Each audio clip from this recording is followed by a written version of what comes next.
Hey everyone, this is Vantage Points, a series about seeking connection during the COVID-19 pandemic. We take time to check in with our friends in and around the coffee supply chain and talk through all the unique challenges we are facing as an industry.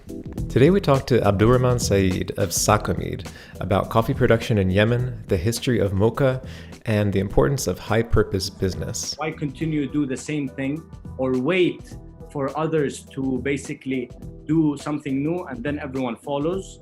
Why not do what you think should be done exactly? I'm doing this because it's a purpose.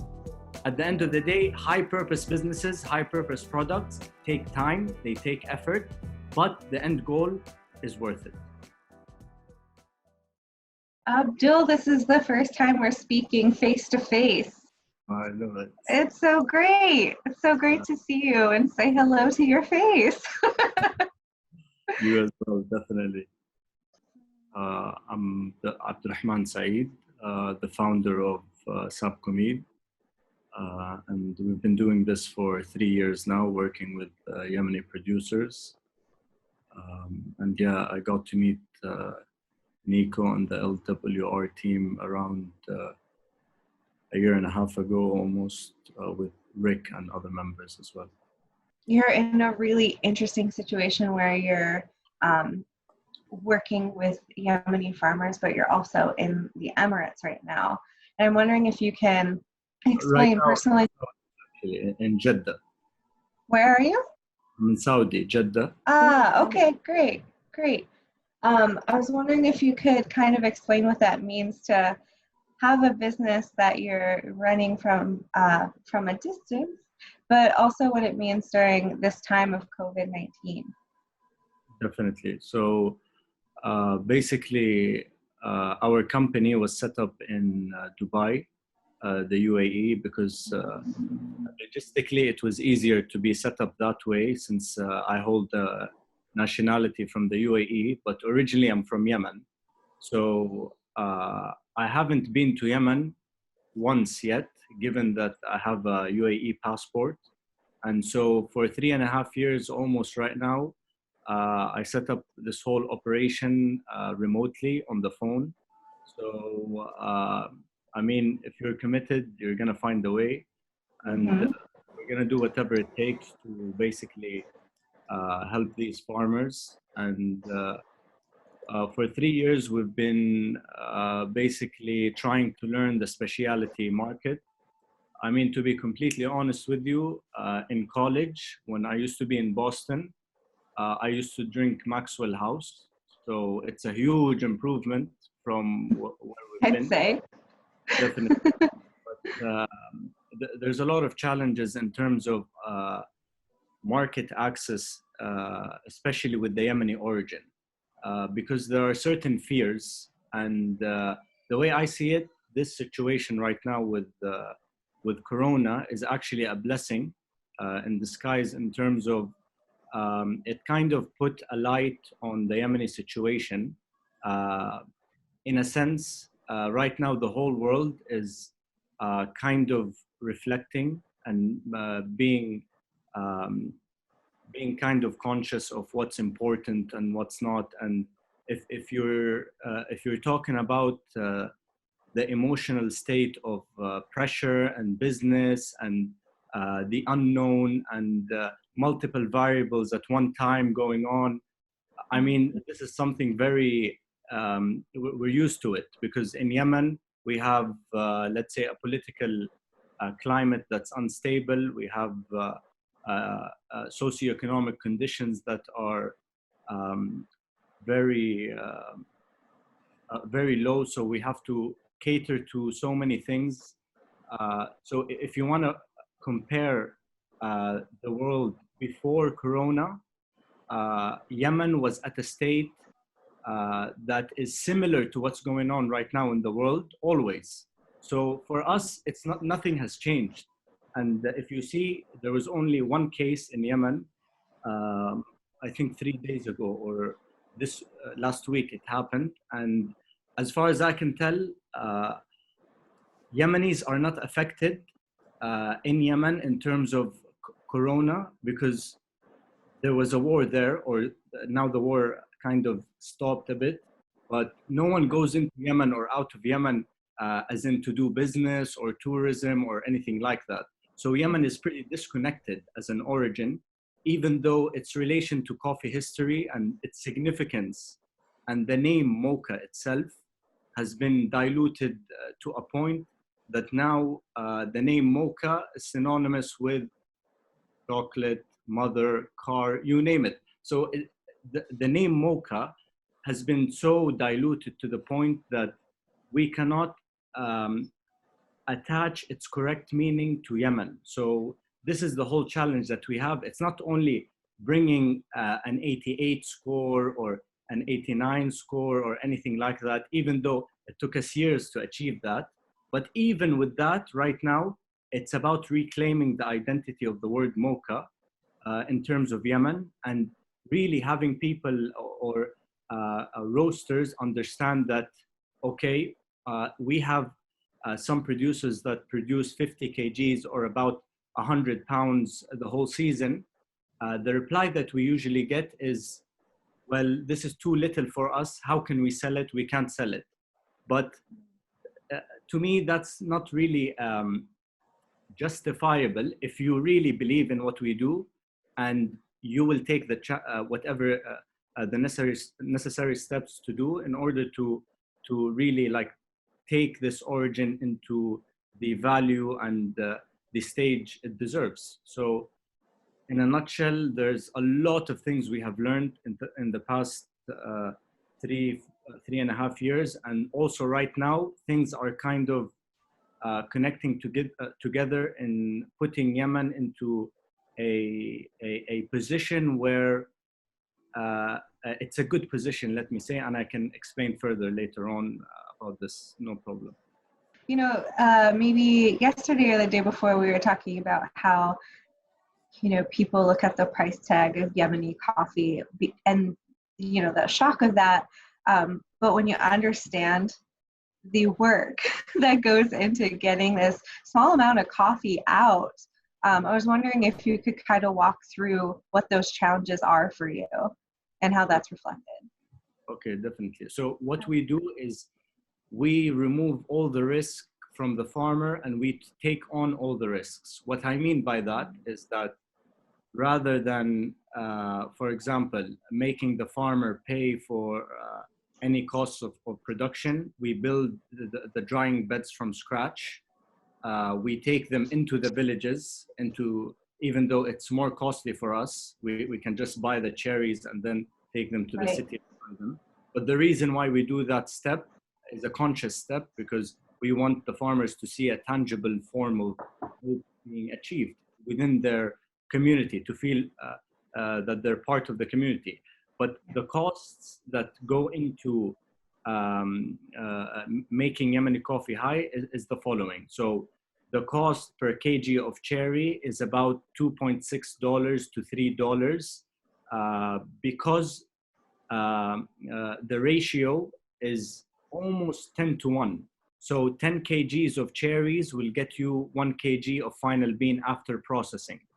So the high cost of the reason why that is because Yemen has an agricultural problem. So lack of nutrients or the agriculture hasn't been developed like other origins. So you have the cost of cherries, which is an agricultural problem. So the yield is much less per what you pay for the farmer.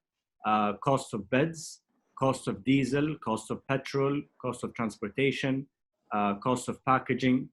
You have around 60 checkpoints from our regions until the port in Aden. So you never know what might happen. Someone wants more money here and there. We have to do whatever is necessary.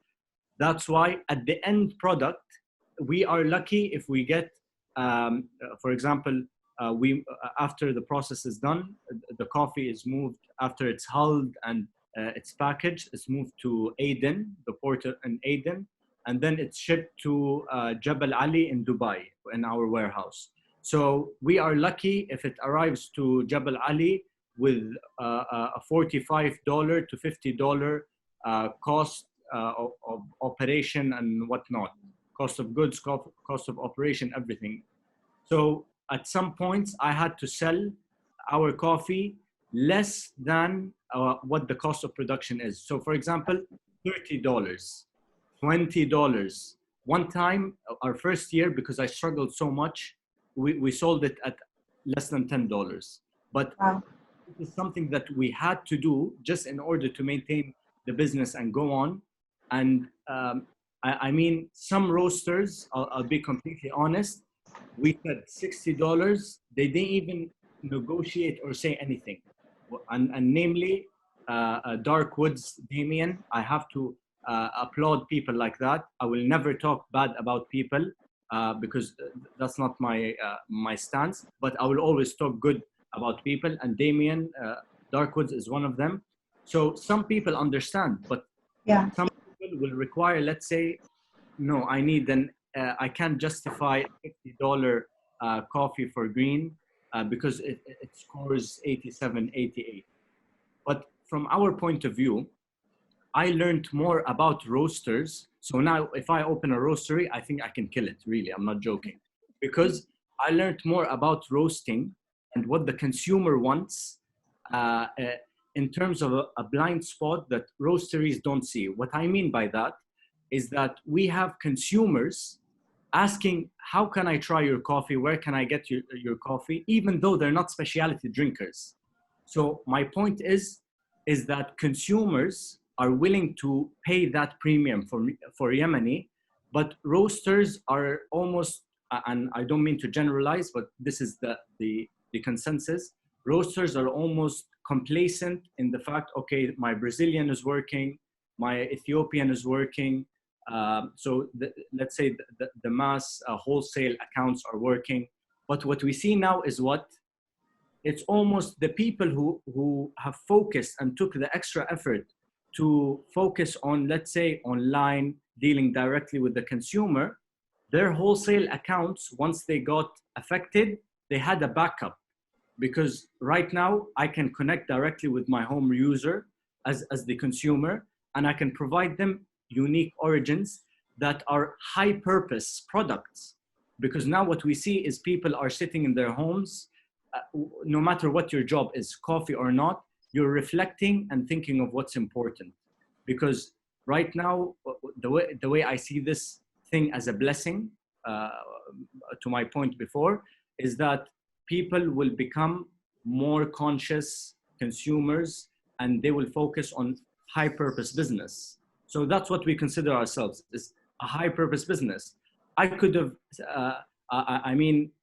not put a headache on myself or high stress or anything like that, and went into my family business. Thank God, I have to be honest, I can't run away from it. My family is well off. My family does not agree with what I'm doing. So I quit school after political science economics in Northeastern in Boston. I'm doing this because it's a purpose. At the end of the day, high purpose businesses, high purpose products take time, they take effort, but the end goal is worth it. Absolutely. And so many of the people that we're talking to right now who are running companies, they're reevaluating, like, how do I talk to the consumer? Or now I'm talking to a different consumer. And they're constantly asking themselves, why am I in this? And how do I need to change my marketing campaign because I'm in tea, and the average consumer of tea likes to look at the health benefits of tea? And they said, no. We're in this because we care about the spirit behind this, and we care about the reflection. We care about our producers of this product, and we care about people. And maybe it's okay that we have a different purpose for our company than other companies. So you're right. So many people are reflecting right now and asking themselves, why are we in this little supply chain, or why are we in this game that we call coffee? So for sure, we're seeing that ripple effect across our whole supply chain. And I think what you're challenging others to see is that the consumers are doing the same thing. And you can see the purpose within Yemeni coffee, because it's not easy. There's nothing about Yemeni coffee that's easy. Um, and I think we've spoken before that you think that coffee can be a platform to heal a lot within Yemen. And could you kind of talk about that a little bit? Definitely. So the reason why I got into coffee is I tried to answer, so what do I do with my life? Every person comes with that question at one point in their life. So when I was in school, political science, I did not care what the professor assigned me to do. What I did is I allocated what I learned into Yemen. So my passion is not coffee, by the way, it's Yemen. So what does Yemen have? It has coffee. What does coffee has to do with Yemen? Mokha. So in a sense, coffee chose me. I didn't choose it. Yeah. So the point being is that when you see the concept of denomination of origin, and that means champagne, you cannot call any product champagne unless it comes from the Champagne area in France. Same with feta cheese, same with cheddar.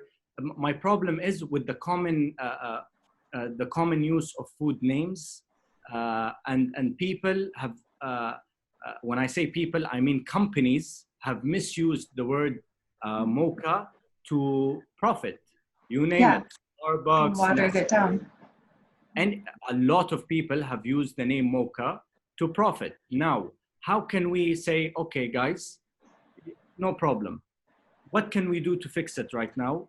Look at Yemen's political economic situation and look at this significant word Mokha, and how can you create an industry or an economy based on that word and gain market access so that every conscious coffee company around the world either remove the word Mokha, okay, or if you want to use the word Mokha correctly, and the spelling is with a K, not with a C, because KH is the word Kha, linguistically speaking, in Arabic. So I have a whole study about that. So my point is that using that word correctly only means that you're doing the right thing, because how can I use something that is not mine and I exploit a people that 22 million are malnutrition? So my point is I'm not going after people and telling them, oh, pay us for what you have misused in the world. No, just now let's revamp, do something better.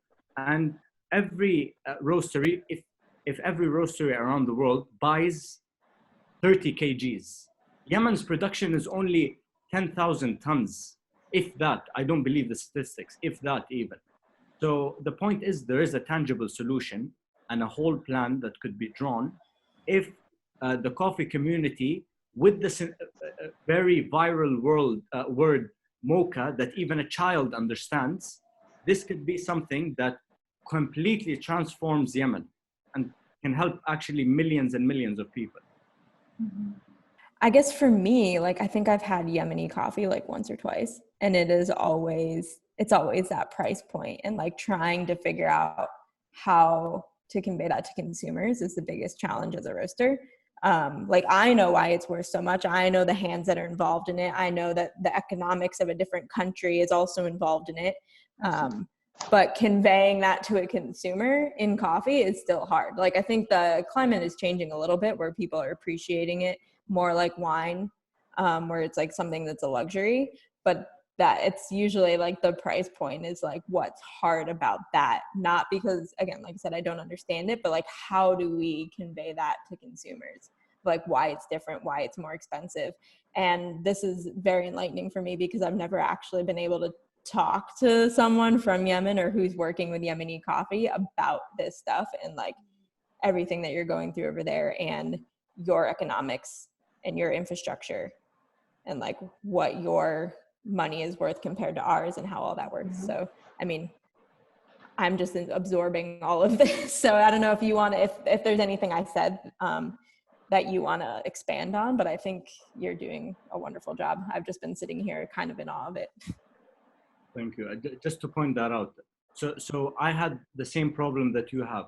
How do I convince roasters? Basically, we got the questions is, I don't know how to sell it to my consumers, first of all. We understand, but our consumer doesn't understand. So with a lot of my clients, I suggested 100 grams. Two of my clients did it. I suggested 125 grams. Two of my clients did it. Because why? Price psychology. Let's play a little bit with price psychology. If you put the Yemeni in 250 grams and you put it at, let's say, $50, no one's going to buy it. I'm telling you from now.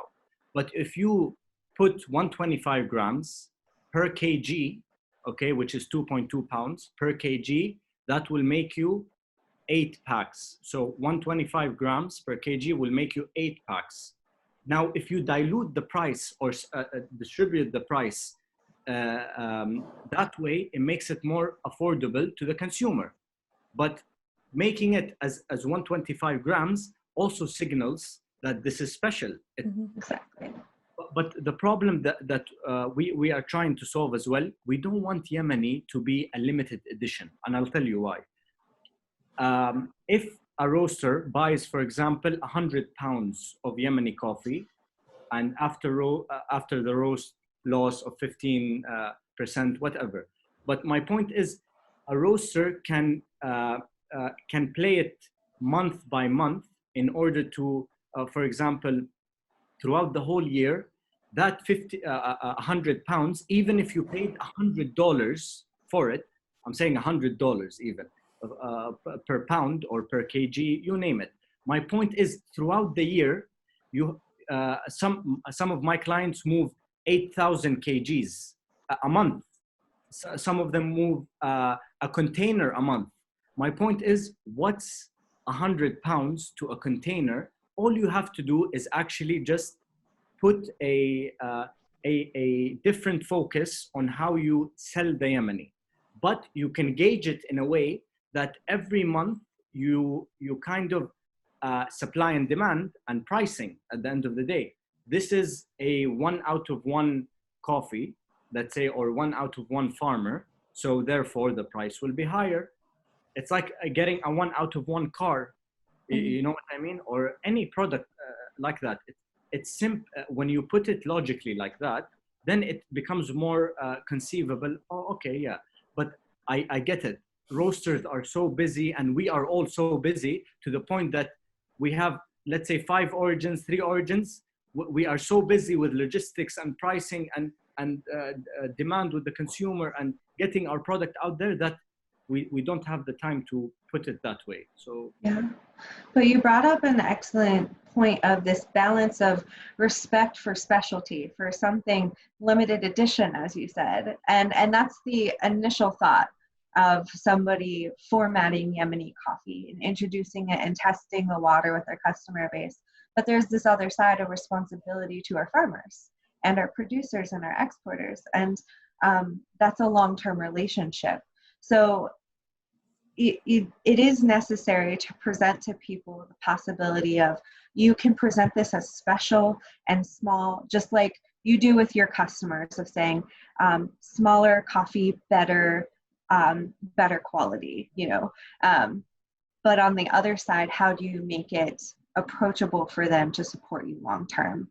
So there is that balance, and I think that Ashley alluded to this conversation that we keep having over and over and over again after each conversation, that these are giving us the language to talk about these things with our producers, and even with our own bosses and our own baristas, to relay this message to our customers of, yes, this is small, bit smaller, or a higher cost because of this, and this, and we really hope that you support it long term.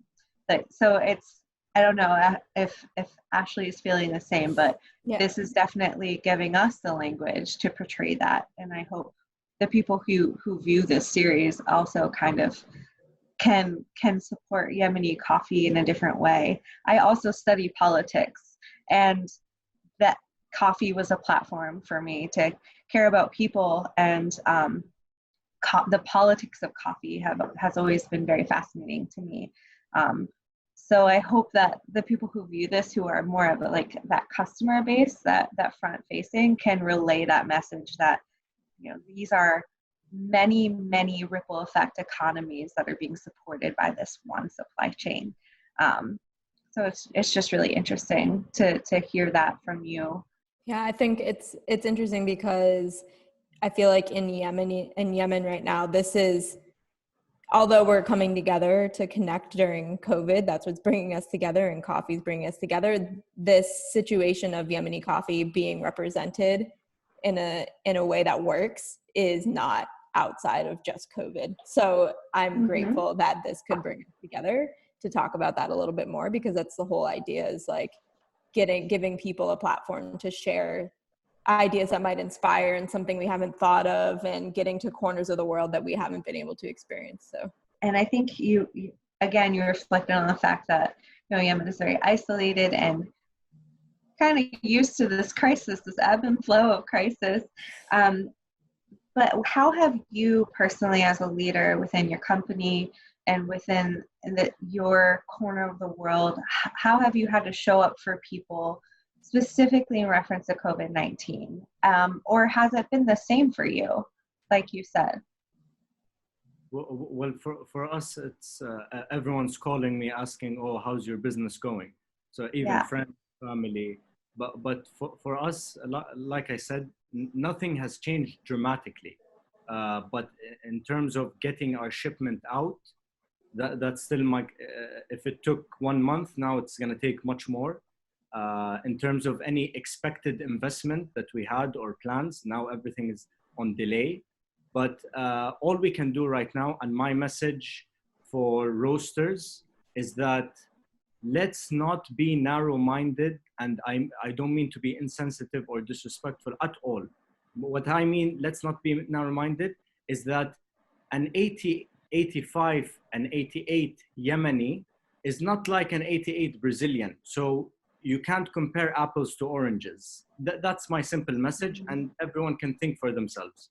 My message to consumers is that a lot of my own friends and my own family members are still, oh, how can I try your coffee? I really want to try Yemeni coffee. But what? They still drink Nespresso and Nescafe.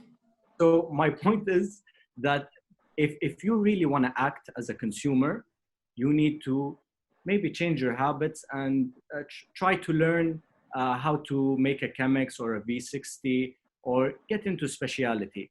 In turn, that will help also roasters to say, have more confidence and say, oh, we have someone, a larger base that's asking for Yemeni coffee, for example. And roasters right now are doing it. They're taking the step to make the video, teaching people what is a V60 or Chemex or specialty, now more than before. But a lot of people have been doing it, but now more than before. So I think, again, this COVID situation has only made things, put it in the right place, or shine a light on things that were in the dark before. Absolutely. Can I ask, I should know this, and I might have missed this from earlier, but where in the harvest are you? Did it just end at the beginning of the year? So yes. Our harvest starts from October. There are 2 harvest seasons. So for October till January, again, it coincides, the second harvest from January till around April. So now we just hulled and we're packaging, and we have the samples already, but we're preparing for the shipment at maybe mid-May, hopefully mid-May, but worst case scenario, end of May, 1st of June. And you kind of answered this in your response to the last question, but we're also asking people to take a moment and ask themselves, how can the rest of this supply chain show up for you right now? So the only thing that I would ask is that people allocate a certain higher purpose with their business model.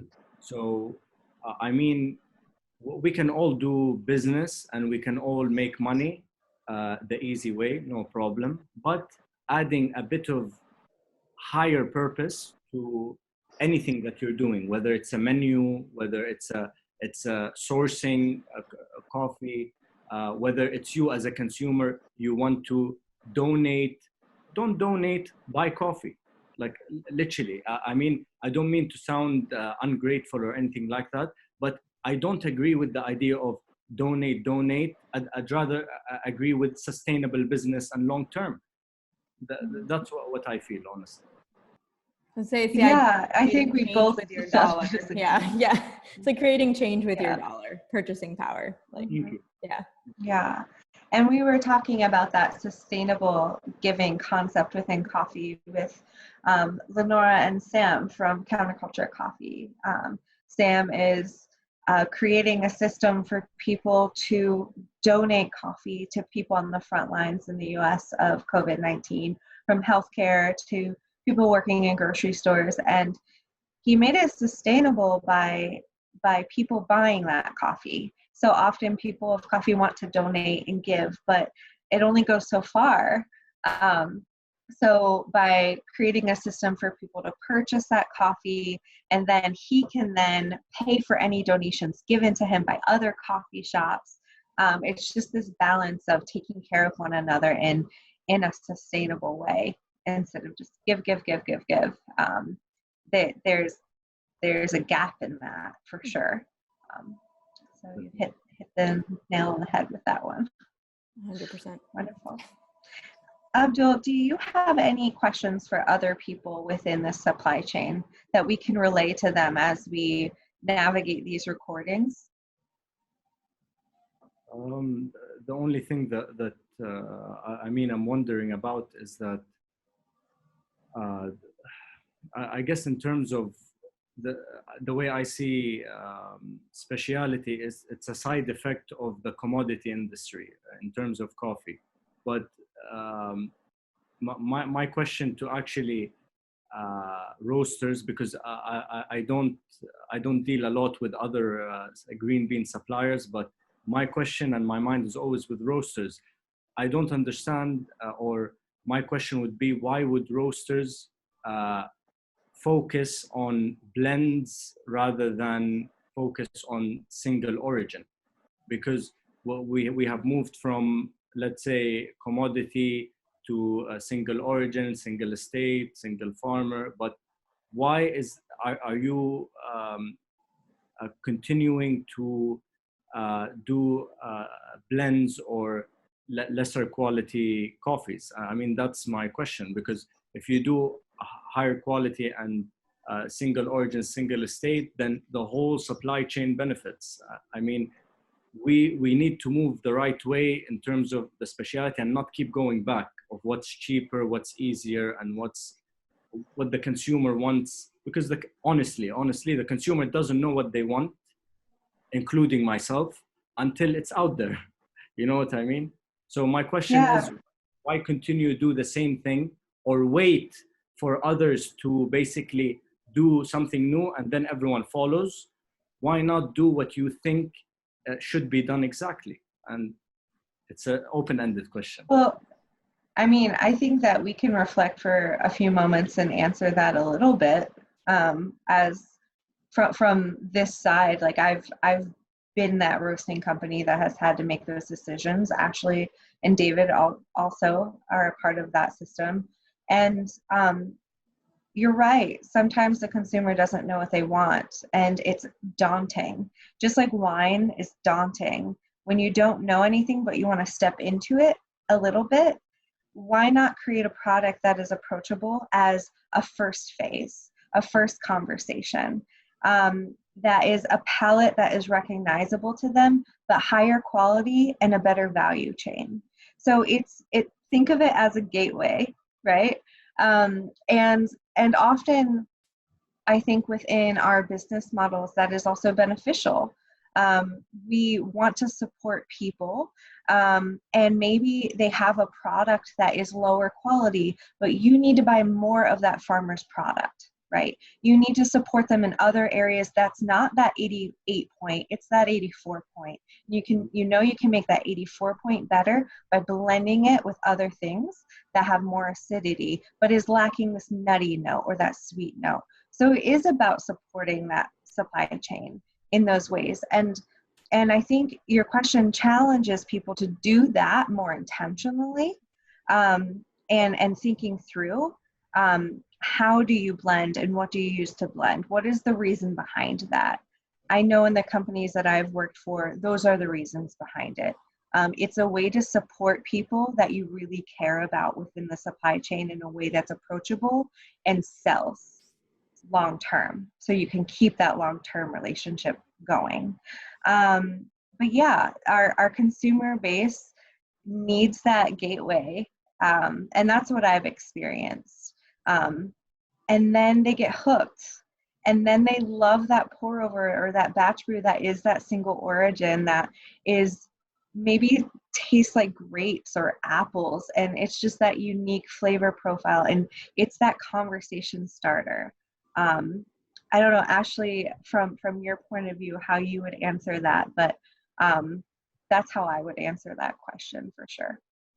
Yeah, I can build off of that because it's a lot of similarities. And right now, the roastery I work for, we have a fair number of blends, probably about 5 or 6 of them. Some of them we call it a seasonal blend, but some of it is 100% one farm.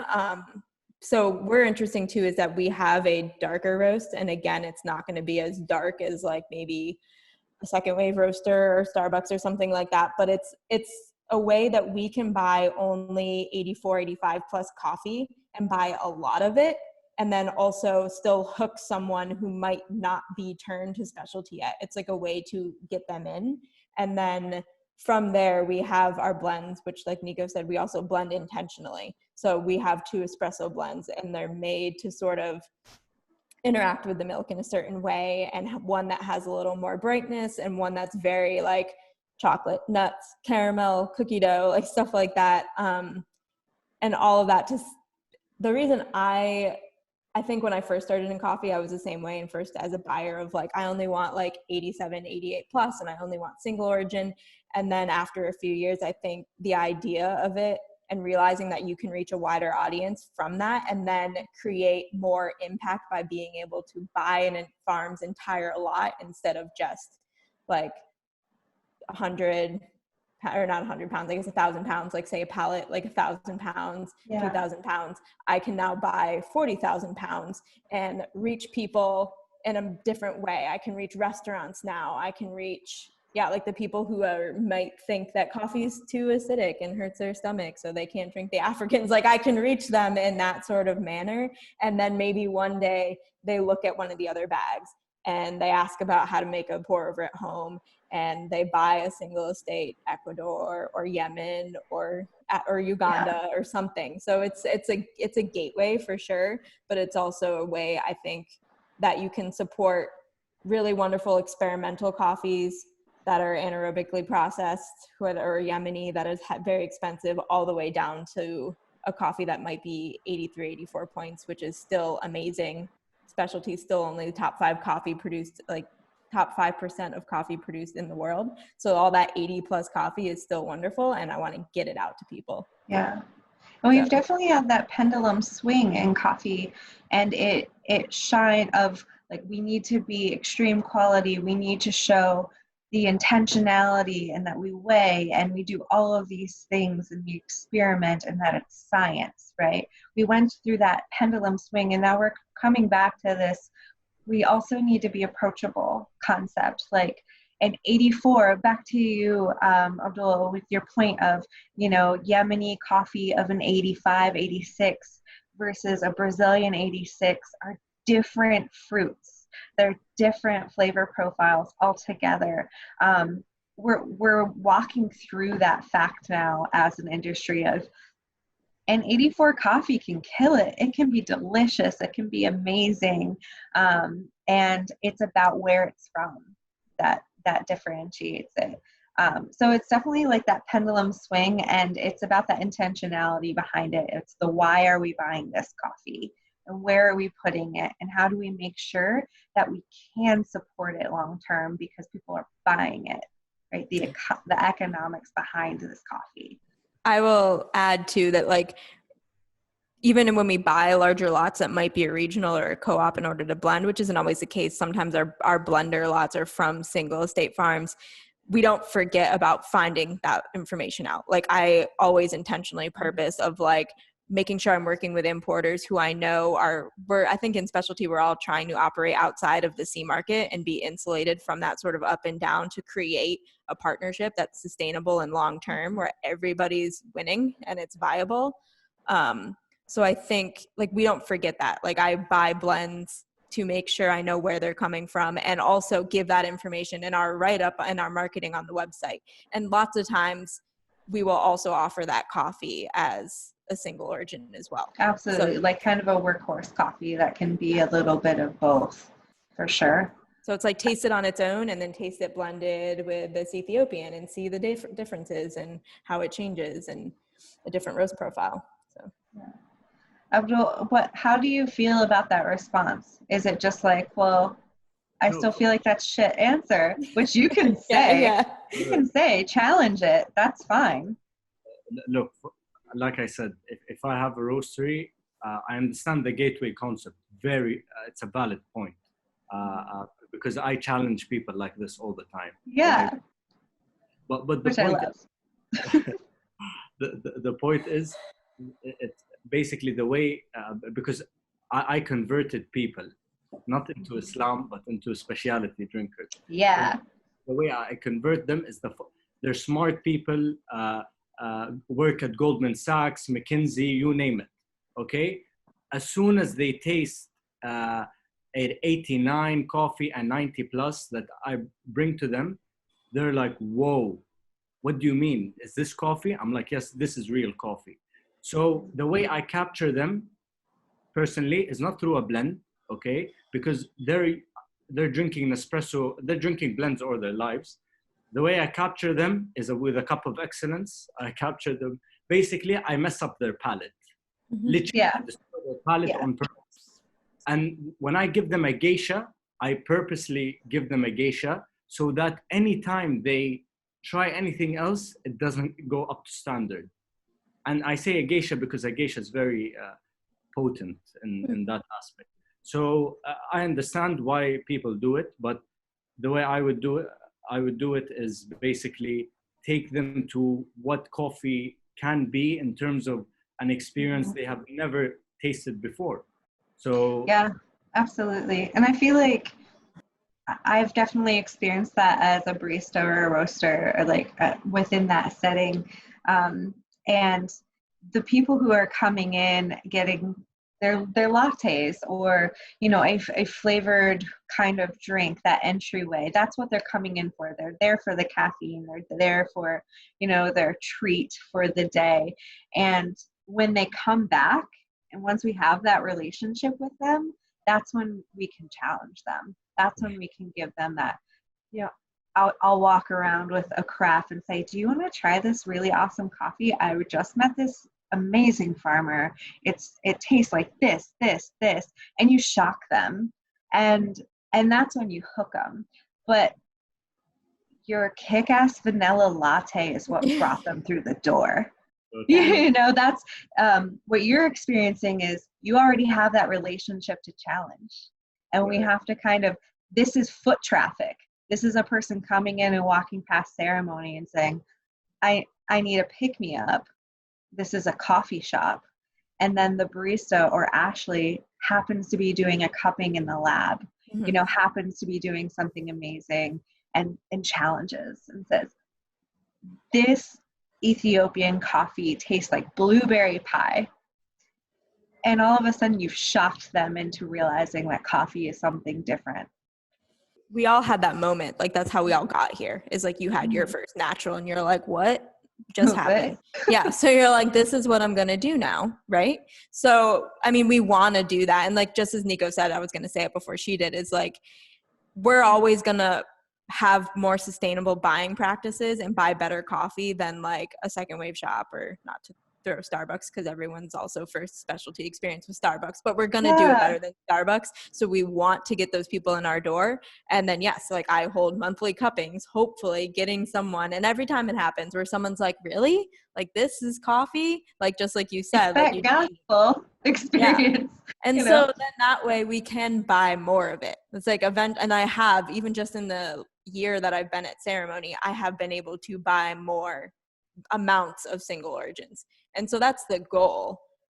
But I'm not upset about the fact that, I mean, that it might take longer than I want it to. And until then, I can buy containers upon containers of coffee that's being paid for more responsibly. But I really love this challenge that we're one, saying we need to be intentional about that goal if it is our goal, and two, looking at who the mouthpiece of this is, and that's a barista or that's a roaster, and how do we format those conversations that is respectful to the producer and is also one in awe of what's in front of us.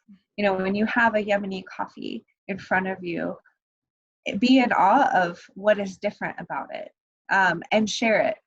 Walk around that cafe, brew a cup of coffee, give them small glasses, and say, this is coffee and it tastes different from what's in this cup. Try it. It's that comparison. And that's why I would walk around with it, because they're sipping something already and I wanted them to see the difference. So often people don't cup through 5 different coffees. They just have the one in front of them. So yeah, that's a great an ask, I guess.